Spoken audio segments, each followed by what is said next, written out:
When I was 19, I started having crazy panic attacks.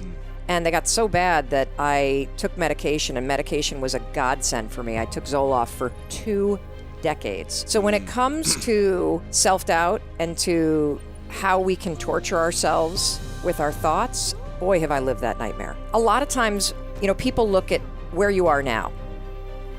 And so they'll see me on television, or they'll see that TED Talk, or maybe you'll be in an audience of 20,000 people in the American Airlines Center, and I'm on stage, and you're like, wow, that chick must have just been more than confident. The fact is, that's not at all how I was. So I started to develop this habit of hitting the snooze button. Because what would happen is the alarm would go off in the morning, and the first thing I would think about is all the problems that we had.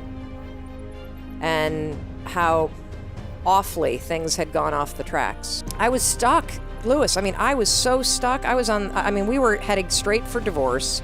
We were heading for bankruptcy. I knew I wanted to change things. And so one night I see this commercial, and there was a rocket ship launching. And I had this instinct, this innovation, this disruptive idea, right? Oh my God, Mel, that's the answer.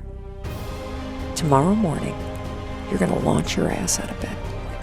You're going to move so fast, you can't even think about your problems. Dumb, right?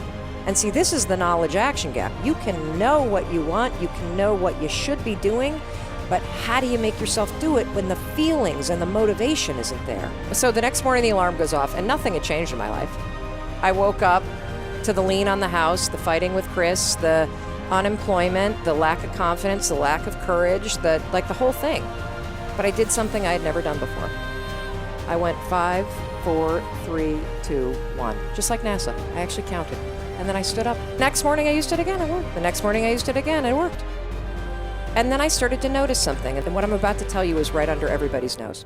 There's a 5-second window between the instincts, the shoulds, the urges, the inner wisdom, the things that can change your life if you listen to it. Got a 5-second window from the moment you feel that instinct to move.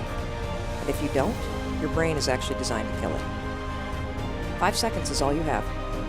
The second you hesitate and you feel yourself hesitating, that is a moment of huge power, because what's happened is you've just started to pull back from something that you need to lean into. A lot of us are sitting around waiting to feel ready, waiting to feel courageous, waiting to feel confident, waiting for the right time, and that's not ever coming. Ever. You're not going to change your life up here. You only change it through action.